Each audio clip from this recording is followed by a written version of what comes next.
frequencies, everybody. Blackfoot Wiz Dream Oracle. And I want to tap into the energy of the dream. Last night I've had several dreams because I've been resting.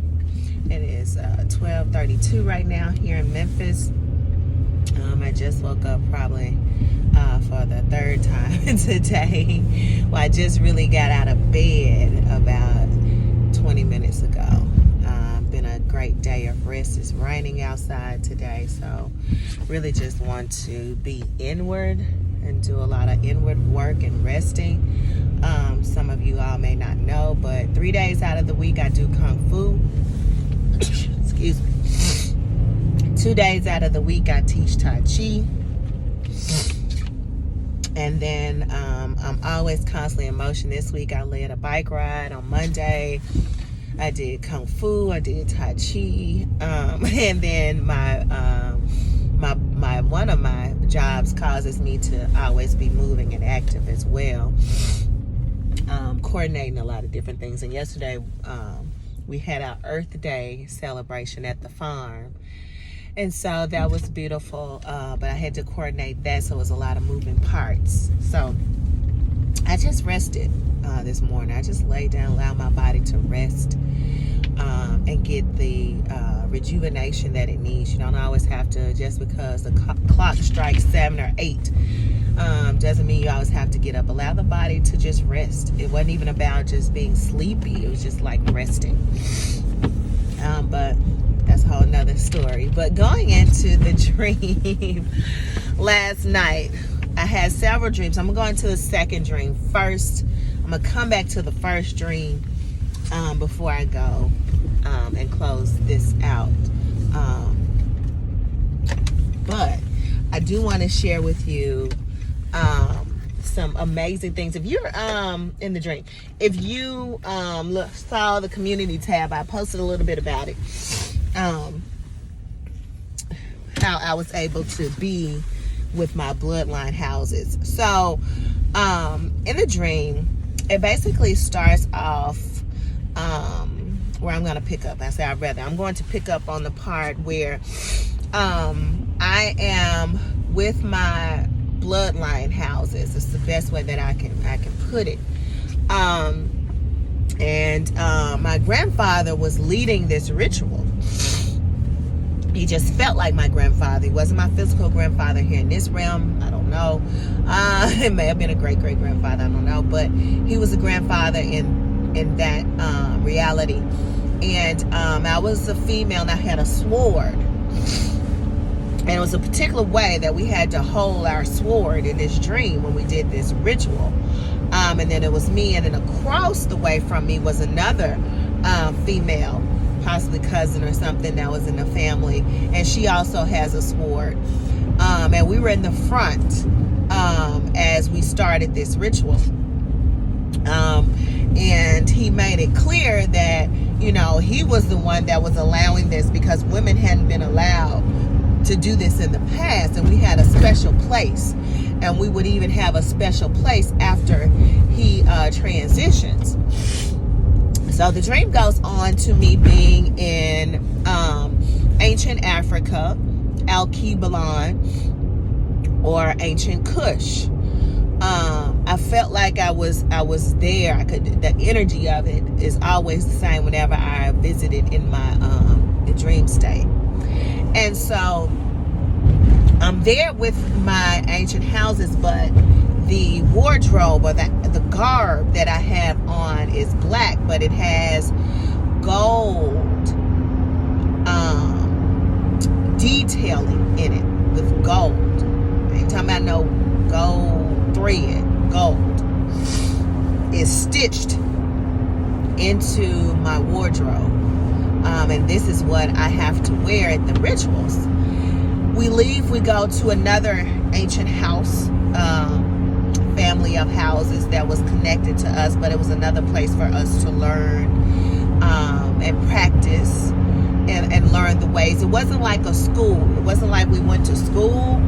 It was just, you go to these different ancient houses, you learn their ways.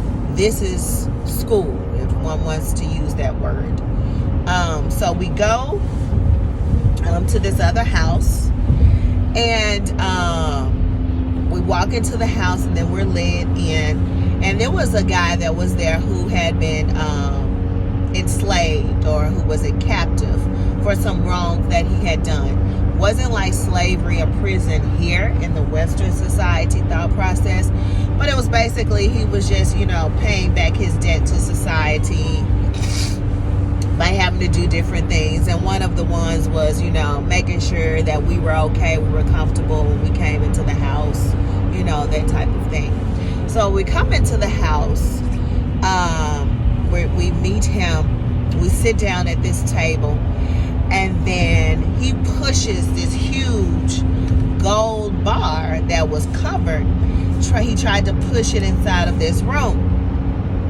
Well, the gold bar repelled, and the gold bar pushed itself against the chair of one of the female family members that I was with, a part of, this magical bloodline. And then she got up and walked out. Don't know where she went. She got up and walked out. And he tried, then the enslaved guy tried to push the gold bar. At this point, the gold bar, it wasn't just a flat bar covered up, but now at this point, it looked like a tomb of a pharaoh. But it was wrapped in black. Like, you couldn't see the tomb, but you could see the shaping of the tomb. Looked like a pharaoh, and it was covered in an all black material. He tried to push it back into the room again. This pharaoh's tomb came shooting over to my chair like a magnet, and it stuck there. And I was like, oh my goodness, and it wasn't trying to move. So I was like, okay, what does this mean? I didn't know. So I was ushered, with some ladies that was a part of this house that were like, of course, they worked there. How you have servants, things of that nature. They came and got me, took me to another room. Well, when the servants took me into another room, that's when we were in this room that had this altar, right? It was a huge altar in the front, and it was kind of semi-closed off, but not all the way. It was still a little bit open. And then my body lifted up off the floor, and I began to levitate. Now, when I was levitating and I was in the air, my head was hanging down, my arms were just hanging. I allowed myself to just be there in that energy. My first mind was to be afraid. Like, what is this going on? What energy is this doing this? What was it? That tomb, that attack? My mind wanted to start going in so many different directions. Then I brought it back. And then that's when I stated, no, you're going to relax in this energy. Nothing can harm you. No thing can harm you. Right? So it's like, okay, so I relaxed in the energy. I then was placed. I moved from just being in the air, and then I was moved to right inside of that space where the altar was. I was right inside of that space. So I'm hanging inside of that space where the altar is, and then all of a sudden, once I fully relaxed and I was in alignment with the energy, it settled me down to the ground. When I got settled down to the ground, I started speaking these words in French. I did not know what I was saying. And then I came back, and there was the servant girl that was sitting right there next to me. And I told her, I said, I don't know what I just said. And then that's when she said, the last word that you said was pink, P-I-N-K, pink. And I was like, oh, okay. And then I remember just being comforted and these words being stated to me, that Oshun and all of my guides are always protecting me. Oshun and all of her guides are all around me, always protecting me. Nothing can harm me. And I sat there in that energy. All right. And that's the end of what I'll share. Some other things that occurred, but that's the major part of the dream that I wanted to share. And what I shared in the community tab earlier today, this morning when I first woke up, was the fact that we are royal beings. We are royalty. We are royalty. And all the information that may have been, discarded or held back from us doesn't matter, because we hold the book of life within us. We can tap into our royal energy, our royal knowing of ourself within ourselves. We don't need a book. I've said this before. We don't need nobody to tell us the story. The story lies within self. And it's empowering once you embody your royalty. We are those beings. Me being able to go into that space to actually be in that energy, be handed down these royal rights, interact with these blood houses, just gave me even more of a confirmation. But not just a confirmation, it is giving me I would say, how can I word this? It is giving me the sense to fully embody the royalty in which I am. And when I say embody, that means encompassing myself inward as well as it shows outwardly, the power of who I am. And those around will know, and those who interact will know, and those who come within 100, 200 feet of my presence will feel it. That's when you're embodying royalty. And it's royalty beyond what we think of from this 3D perspective of Queen Elizabeth, Prince Harry, and all that, all of those, even though that is part of it. But the major piece is the royal energy that we have from our cosmic planetary system. That's major royalty. That's beyond what the 3D could even try to conceptualize in our brains. And it was just amazing and beautiful that I was able to experience that. I was blown away that when I woke up, I was like, oh wow, the levitation piece was, I thought I'd already received, some major experiences in the dream state with the rituals that we were doing. And then when the golden tomb came to me, and even though it was wrapped in black, my instincts in the dream was that it was golden. Gold holds so much weight in the dream. Gold, very powerful, very, very powerful element. And I'm going to look more into gold, because like I told you before, gold was stitched into my garb, my wardrobe I wore.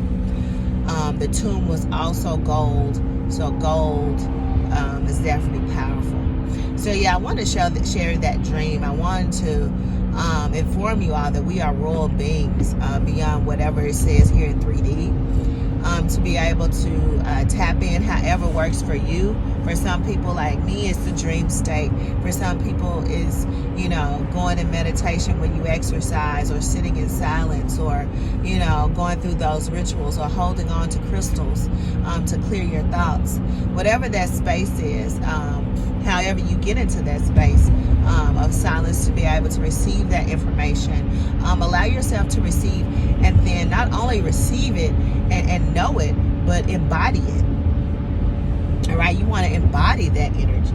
You want to embody all of who you are as a royal being here on this planet. Like I talked about before, we're just encapsulated in this physical presence, but the royalty and the light is within. And that is what shines extremely brightly, and people can feel it. And that's why when I talk about light and dark are definitely, opposite ends of the poles, but they are on the pole nonetheless. So they are pretty much the same. They are mirror images of one being, mirror images of the same thing. All right? But some people walk more within the wavelengths, or the light energy is what I'm calling that. When I say light, those are wavelength spectrums of energy, light beings, all right? Not when I say light, I'm thinking about, just pure light, but within that light is spectrums, and then within that light is no spectrums. It's just the ends of the pole. So we are light beings. I want you all to embody your royalty, embody your magic, embody the totalness, if that's a word, totalness, totality, should I say, of who you are, your divine nature. All right? Your divine nature. You are divine. You are royalty. Embody that. Feel that. Others will feel it once you know and have it deep within you. In this spirit here in this realm, it aligns with your soul. Your soul already is divine, knows it's divine, is trying to get this physical form and spirit to catch up. Right? So that was my dream that I wanted to share. I'll probably come on after this appointment and share the second dream. It was not of so much of light energy, but it is something to think about nonetheless. All right.